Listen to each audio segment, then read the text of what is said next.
li sadinatan bi kullil janna min daari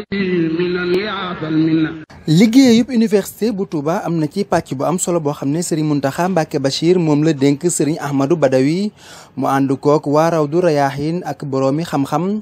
muy liggéey boo xam ne dafa jëm ci càmbar lépp loo xam ne moom lañ wala jàngale ci université bi di mbooleem filière yi nga xamante ni moom moo ci aajo. loolee nekk liggéey bu yaatu boo xam ne laaj na gëstu lu ni mel nag la Serigne Ahmadou Badawi xam ba tax na saa su ne muy amal ay ndaje yu am solo ak i boroomi xam-xam ak mboolem ñi nga xamante ni dañoo bokk ci waa Rawdu Rayaahin ñuy jàngat lépp loo xam ne dafa jëm ci liggéey bu am solo boobu. loolee moom moo tax fan yii rek ñu amal ndaje mu am solo mi ngir weccante ay xalaat ci li nga xam ne moo jëm ci université bi. am naa ci ndigalu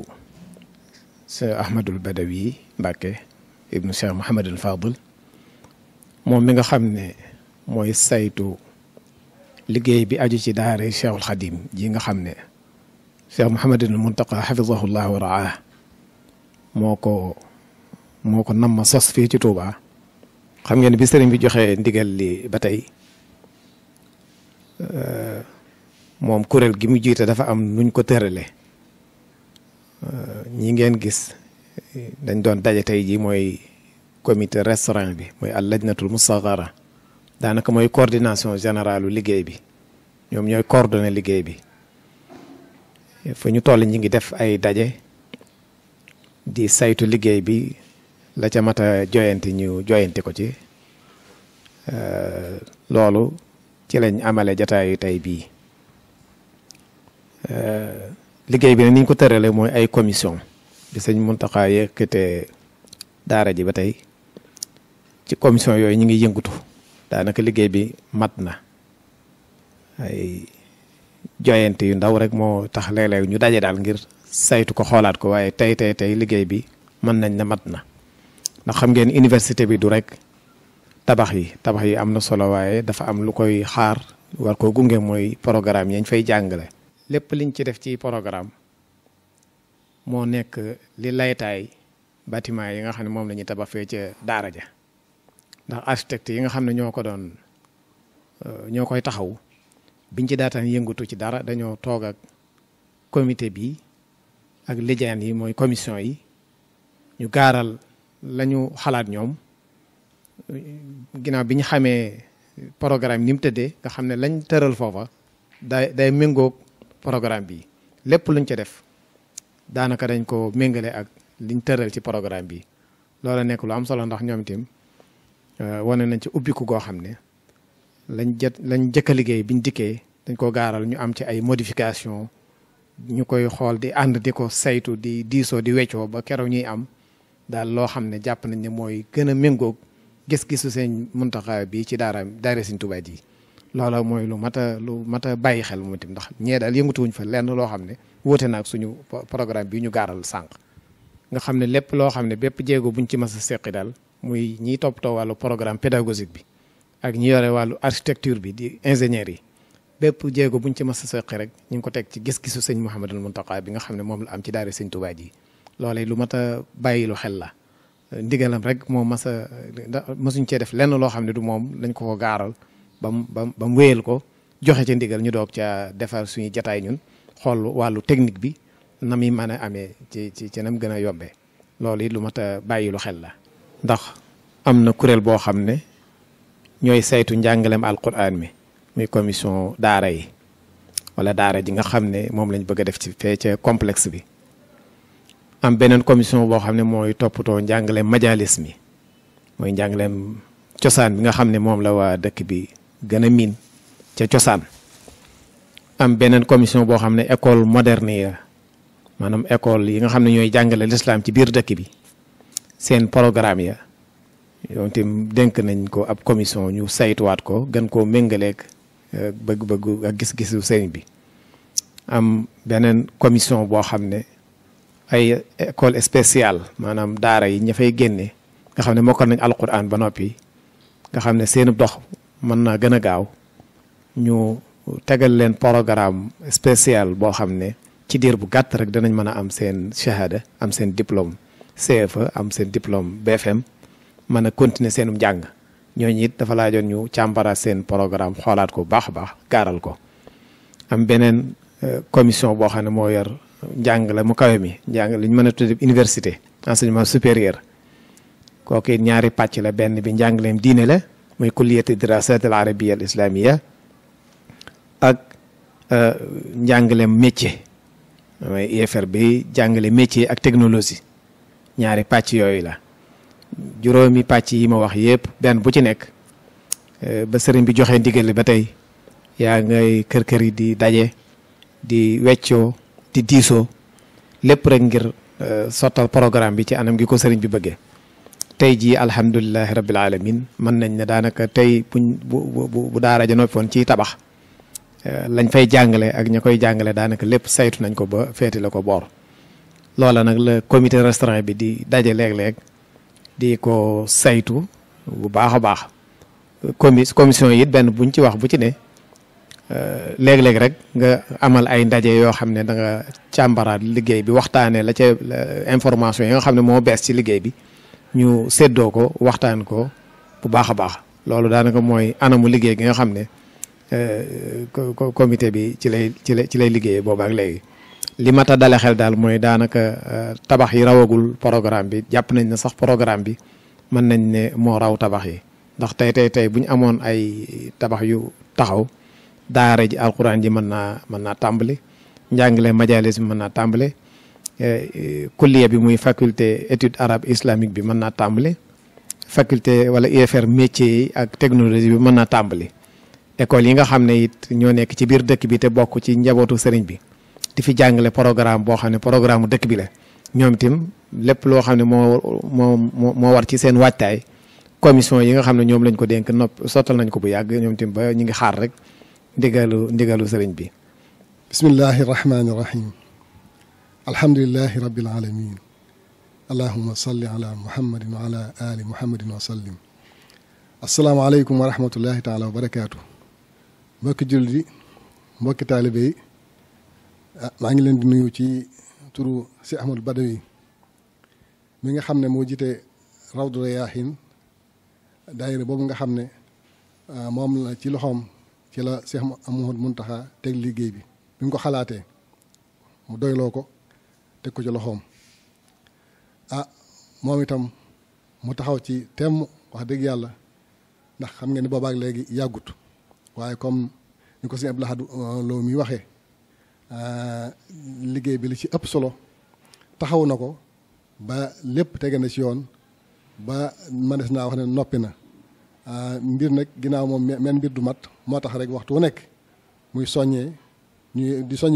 commission yi yëpp di daje di gën a defaraat liggéey bi di ko gën a yokk xalaat yu bees yu génn ñu fexe ba muy gën a baax ndax ni mu koy waxee mbirum Sëñ Tuubaa warut a yem ak menn mbir ci la gën a baax ci lu ne la gën a baax la ci war a am kon moo tax mu taxaw ci taxaw ci temm ba nga xam ne wax dëgg yàlla lim man lépp mi ngi ko ciy def xëy na Seex mu taxaw da ci am yéene ba bu sañoon lépp lu yitte rek dañ koy wax mu def ko waaye Sëñ Ahmadu moom da koo xaaru ci lenn li man lépp mi ngi koy def ku dégg bëccëg waxtu wu ne mi ngi woote mi ngi soññee ñi nga xam ne ñoom lay woo itam muy ak yaatal gi mu ko yaatal ci mbooleem borom xam-xam yi rawaat na borom xam-xam mu taal bi borom xam-xam yëpp la woo ñu ànd ak moom liggéey bi waaye waxtu wu nekk mi ngi leen di woo di leen soññi ba nii ko sëñ Abdou Lahad waxee liggéey bi fi ne nii alhamdulilahi rabbil alamin li ci ëpp solo noppi na ba nga xam ne bu tabaxi noppi woon fi ne nii manees naa daa tàmbali jàngale kon loolu lu am solo la loolu moo tax rek tey itam comité restreint bi daje woon nga xam ne ci njiitam ak ñi mu ko àndal ñi nga xam ne ñoo jiite commission yi ak ñenn yi nga xam ne dañ cee woo ñoom itam ñu di ci def seen xalaat di ci ànd ci liggéey bi tey ji bokk na ci bis bi nga xam ne dañoo daje woon ngir gën a saytuwaat liggéey bi rek